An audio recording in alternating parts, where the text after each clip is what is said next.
నమస్తే అండి. నేను మీ దేవరకొండ ఉమ.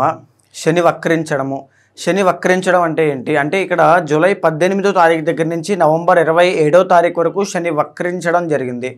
మీనరాశిలో సంచారం చేసేటువంటి శనీశ్వరుడు వక్రించడం మూలాన భిన్నమైనటువంటి ఫలితాలు ఇస్తారు. అసలు వక్రించడం అంటే ఏంటి? వక్రించడం అంటే రివర్స్ మోషన్లో వెళ్ళడము అనేటువంటి అర్థంగా చాలామంది చెబుతూ ఉంటారు. కానీ నిజానికి సౌర కుటుంబంలో కానీ ఖగోళంలో కానీ ఏ గ్రహము రివర్స్ మోషన్లో వెళ్ళడం అనేటువంటిది మనం ఎప్పుడూ గమనించము. మరి దాని అర్థం ఏంటంటే ఒక భ్రాంతి మాత్రమే. అంటే ఎప్పుడైతే గ్రహాలు తమ తమ యొక్క కక్షల్లో ప్రయాణం చేస్తూ ఉంటాయో ముందు గ్రహము వెనకాల గ్రహము ఉండేటువంటి వాటి యొక్క గమనంలో మార్పుల వలన ఒక్కొక్క గ్రహము స్లో అయినట్టుగా మనకు అనిపిస్తూ ఉంటుంది. అలాంటప్పుడే అవి ఇచ్చేటువంటి ఫలితాల్లో భిన్నమైన మార్పులు వస్తాయి. వాటిని వక్రించడము అని మనం అంటూ ఉంటాం. సో శని మార్చి 30వ తారీఖున కుంభరాశి నుంచి మీనరాశిలోకి ఎంటర్ అవ్వడం జరిగింది. దీని మూలంగా మకర రాశి వాళ్ళకి ఏలినాటి శని పోవడం, మేషరాశి వాళ్ళకి మార్చి 30తో ఏలినాటి శని ప్రారంభం కావడం, తర్వాత ఈ యొక్క మీనరాశి వాళ్ళకి జన్మశని నడుస్తూ ఉండడం, కుంభరాశి వాళ్ళకి లాస్ట్ ఫేజ్ ఆఫ్ ఏలినాటి శని నడుస్తూ ఉండడం అనేటువంటి చూస్తూ ఉన్నాము. వీళ్ళే కాకుండా శని యొక్క దోషంతో బాధపడేటువంటి వాళ్ళు మిథున రాశి వాళ్ళకి కంటక శని ప్రారంభమైంది, సింహరాశి వాళ్ళకి అష్టమ శని ప్రారంభమైంది, ధనస్సు రాశి వాళ్ళకి అర్ధాష్టమ శని ప్రారంభమైంది. ఇప్పుడు మరి వక్రించడము అంటే శని కుంభరాశిలో ఉన్నప్పుడు ఎలాంటి ఫలితాలు ఇస్తారో అలాంటి ఫలితాలు కూడా ఇచ్చే అవకాశాలు ఉంటాయి. సో ఇలాగా ఎంతకాలం వక్రించారు అంటే 4.5 మాసాలు, నవంబర్ 27వ తారీఖు వరకు ఇంచుమించుగా 140 రోజుల పాటు వక్రము. దీని మూలాన ప్రతి రాశి మీద భిన్నమైనటువంటి మార్పులు కనబడుతూ ఉన్నాయి. శని ఉత్తరాభాద్ర పూర్వాభాద్ర నక్షత్ర రీత్యా వక్రించడం మూలన ఇక్కడ శనికి 3 ఆస్పెక్ట్స్ ఉంటాయండి, 3 దృష్టిలు ఉంటాయి. 3, 7, 10. 3వ స్థానము, 3వ దృష్టి అనేటువంటిది వృషభ రాశి మీద పడుతోంది. 7వ స్థానము 7వ దృష్టి అనేటువంటిది కన్యా రాశి మీద పడుతుంది. 10వ దృష్టి అనేటువంటిది ధనస్సు రాశి మీద పడుతుంది. ఈ 3 దృష్టిల కారణంగా శని యొక్క ప్రభావం అనేటువంటిది భిన్నమైన మార్పులకి ప్రతి రాశి మీద భిన్నమైన ఫలితాలు కలిగే అవకాశాలు ఎక్కువగా కనబడుతున్నాయని చెప్పచ్చు. అయితే శని అనేటువంటి ఆయన ఎప్పుడూ కూడా నిబద్ధతకి, క్రమశిక్షణకి, బాధ్యతకి, కర్తవ్యానికి, డెడికేషన్, డిటర్మినేషన్, ఇన్స్పిరేషన్, యాస్పిరేషన్ ఇవన్నీ కూడా శని భగవానుడే ఇస్తారు.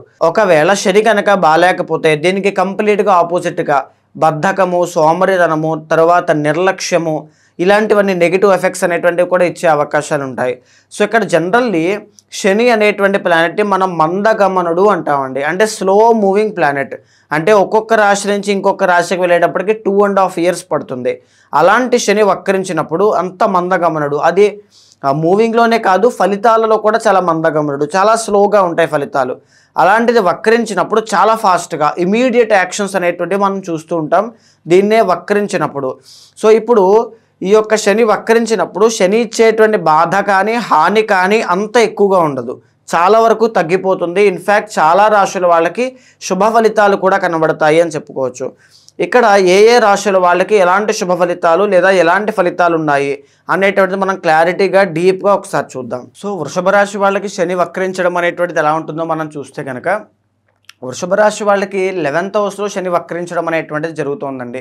సో దీని మూలాన ఏంటి అంటే 11వ స్థానంలో శని వక్రించడం మూలాన 10th హౌస్ మీద ప్రభావితం అయ్యే అవకాశాలు ఎక్కువగా ఉంటాయి. 10th హౌస్ మీద ప్రభావితం అవ్వడం అంటే ఏంటి? కంటక శని యాక్టివేట్ అవుతుంది మళ్ళీ అని చెప్పచ్చు. అంటే మీ కెరీర్లో, మీ జాబ్ పరంగా, మీ వ్యాపార పరంగా, మీరు పెట్టిన పెట్టుబడుల పరంగా చాలా కేర్ఫుల్గా ఉండాలి. 4 monthsలో ఎలాంటివి వస్తాయి? ఆటంకాలు ఎక్కువగా రావడం, డబ్బులు స్ట్రక్ అవ్వడం, ప్రమోషన్స్ ఆగిపోవడం, ట్రాన్స్ఫర్లు అవ్వడం ఇలాంటివి జరగచ్చు. అంటే దూరంగా, ఇంటి నుంచి దూరంగా వెళ్ళచ్చు. కంటక శనిలో ఎలాంటివి జరుగుతాయని మనం చెప్పుకుంటుంటాం జనరల్గా. ఇంటి నుంచి దూరంగా వెళ్ళడం, అక్కడ పనిచేయడం, అంటే ఒంటరిగా పనిచేయడం, ట్రాన్స్ఫర్స్, బదిలీలు ఇలాంటివి జరిగే అవకాశాలు ఎక్కువగా ఉంటాయి ఈ 4 monthsలో. తరువాత ఎవరైతే జాబ్ కోసం ప్రిపేర్ అవుతూ జాబ్ అనుకుంటూ ఉంటారో వాళ్ళు కూడా ఇంకా ఎక్కువగా ఎఫర్ట్స్ పెట్టండి. మీ బద్ధకాన్ని, నిర్లక్ష్యాన్ని పక్కన పెట్టాలి అని చెప్పచ్చు. ఎస్పెషల్లీ బికాజ్ ఎందుకంటే మీకు గురుబలం బాగుంది, రాహు బాగున్నారు, అందరూ బాగున్నారు. ఓన్లీ ఇప్పుడు శని వక్రించడం మూలాన ఇలాంటి నెగిటివ్ ఎఫెక్ట్స్ అనేటువంటివి కనబడే అవకాశం ఉంది. కాబట్టి దాన్ని కూడా పక్కన పెట్టడానికి కాస్త ఇంకా ఎఫర్ట్స్ అనేవి ఎక్కువగా పెట్టండి. అయితే శని 3 ఆస్పెక్ట్స్ని ఇస్తారు. 3వ ఆస్పెక్ట్ వచ్చేసి వృషభ రాశి మీద పడుతుంది. అది మీ జన్మరాశి అయిన వృషభ రాశి మీద ఉంటుంది. కాబట్టి మేజర్గా ఆరోగ్యపరంగా చాలా జాగ్రత్తగా ఉండాలి. ఎలా వస్తాయి ఆరోగ్య సమస్యలు? జనరల్లీ ట్రావెలింగ్ అండి. ఎందుకంటే 3rd హౌస్ కాబట్టి స్మాల్ ట్రావెలింగ్స్, మీ ఉద్యోగం చేయడానికి, మీ వ్యాపారం చేయడానికి డైలీ మీరు వెళ్ళి రావడం, పని చేస్తూ రావడం, అరౌండ్ 10 కిలోమీటర్స్ రేడియస్లో మీరు తిరుగుతూ ఉండడం, ఇలా ఈ యొక్క బయటికి తిరగడం మూలాన వచ్చేటువంటి అలసట, బడలిక, వచ్చే ఆరోగ్య సమస్యలు కనబడుతున్నాయి. అది కూడా ఎలాంటి ఆరోగ్య సమస్యలు? ఆహార అలవాట్లు మారడం మూలాన డైజెస్టివ్ ప్రాబ్లమ్స్ కావచ్చు, ఆర్ విమెన్కి పీసీఓడి, పీసీఓఎస్, థైరాయిడ్ సమస్యలు కావచ్చు.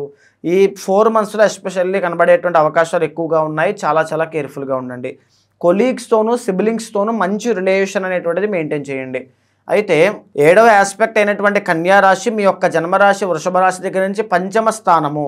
మేజర్గా మీ ప్రేమ వ్యవహారాల్లో చాలా జాగ్రత్తగా ఉండాలి. మీ వ్యాపారాల్లో చాలా జాగ్రత్తగా ఉండాలి. ఉన్నత విద్య కోసం, హైయర్ ఎడ్యుకేషన్ కోసం ట్రై చేసే వాళ్ళు ఎస్పెషల్లీ చాలా జాగ్రత్తగా ఉండాలి అని చెప్పచ్చు. సంతాన విషయంలో ఒకటి చాలా కేర్ఫుల్గా ఉండాలి. ఎందుకు అంటే ఇక్కడ 5వ స్థానము అంటే ఈ యొక్క కన్య మీద పడడం మూలాన ఏదో ఒక విధంగా తెలియనటువంటి మానసిక అశాంతికి గురయ్యే అవకాశాలు ఉంటాయి. అంటే నోటి దాకా ప్రతి పని వస్తాయి, వెనక్కి వెళ్ళిపోతాయి. ఇలా ఊరించి వెనక్కి వెళ్ళిపోవడం వల్ల వచ్చే సమస్యలు కనబడతాయి అని చెప్పచ్చు. తరువాత 10th హౌస్ అయినటువంటి 8వ స్థానమైనటువంటి ధనస్సు రాశి మీద పడుతోంది. మేజర్గా దీనివల్ల ఏం జరుగుతాయి? సడన్ డ్రాప్ అండి. 8వ స్థానం అంటే ఏం చెప్పుకుంటూ ఉంటాం మనం? సడన్ చేంజెస్, జీవితంలో సడన్గా ఏదైనా మార్పులు రావడం. అది సడన్ గ్రోత్ అవ్వచ్చు, సడన్ చేంజ్, డౌన్ఫాల్ అవ్వచ్చు. కానీ ఈ పరిస్థితుల్లో డౌన్ఫాల్ విషయంలో కేర్ఫుల్గా ఉండాలి. మీ కెరియర్లో, మీ వ్యాపారంలో, మీ జాబ్లో ఎక్కడా కూడా చిన్న చిన్న మిస్టేక్స్ మీరు ఏవైనా చేసి ఉన్నట్లయితే వాటిని చాలా చక్కగా ఇప్పుడే కవర్ చేసేసుకోండి. లేదనుకుంటే చాలా రకాలుగా ఇబ్బందులు పడే అవకాశాలు ఉంటాయి. సడన్గా జాబ్ లే ఆఫ్ అవ్వడం, సడన్గా బిజినెస్లో నష్టాలు రావడం, సడన్గా స్టాక్ మార్కెట్లో డబ్బులు కోల్పోవడం, సడన్గా ఏ పని వెళ్ళక చాలా ఒక తెలియనటువంటి యాంగ్జైటీ, డిప్రెషన్ ఇలాంటివి చూసే అవకాశాలు ఎక్కువగా కనబడతాయని చెప్పచ్చు. మేజర్గా ఈ 3 దృష్టులు అనేటువంటివి నవంబర్ 27వ తారీఖు వరకు మీ మీద ఎక్కువగా ఎఫెక్ట్ అవుతూ ఉంటాయి.